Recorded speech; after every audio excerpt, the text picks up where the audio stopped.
Welcome again to another video from Southern Savannah in conjunction with Nurex and all the other Chinese machine suppliers, Local, Yinghe, Mimaj, Grafkill. In this video we're going to be talking about a very specific problem that arises on the capping station.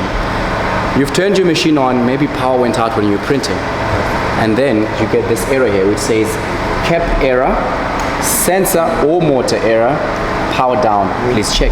Now this error is very self-explanatory.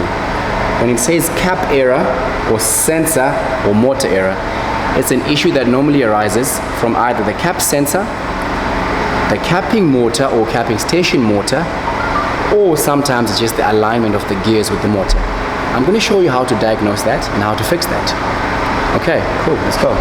First thing I do when I get an error, I turn my machine off. With my machine being off now, if you can come along, I'm going to show you something.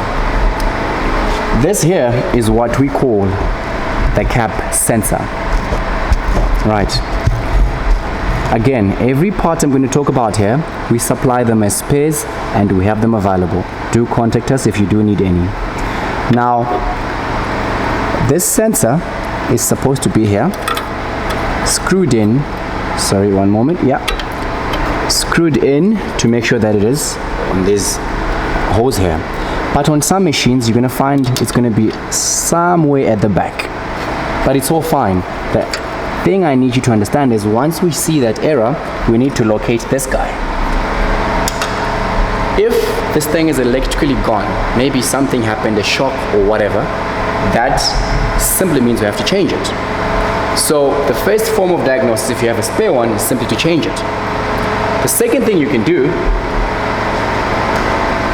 is to take it out and make sure that there is no ink on it, because normally you find that sometimes ink is sprayed onto it and it's not able to sense anymore. Now you simply clean it, but especially in the middle is where it has the sensing part. So you make sure it's clean and no ink is coming out, and once you see that you put a tissue there and it comes out properly clean, then you know that I can mount it back on. And if the device itself is perfectly fine, the component itself is perfectly fine, then I shouldn't have any more errors. So what I'm going to do is I'm going to move my head to the side so that I can properly work on the station without any disturbance. Again, may I reiterate, we have stripped the machine open so that you can see clearly what we're doing. On your machine you may find out that everything here is covered. Ergo, you will have to open up and remove the covers so that you can see and access these things that we are accessing here. Alright. Now, as we connect the sensor and mount it, understand the height at which I set it at also matters. Sometimes if I set it too low, it means that the motor would have moved down too much by the time it triggers the cap. So I might want to raise it higher. That's another thing to note. It's the height at which I set my cap sensor. Right. I'm going to put it at a certain height.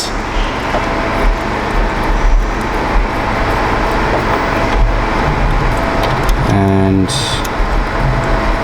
once it's in, we're going to tie it in. There we go.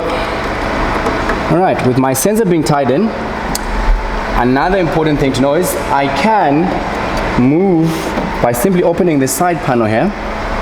I can be able to access the motor itself and move it manually for the station.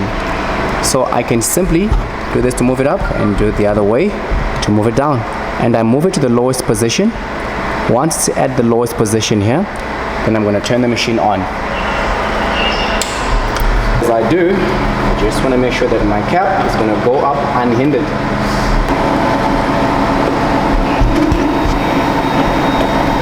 Alright, excellent.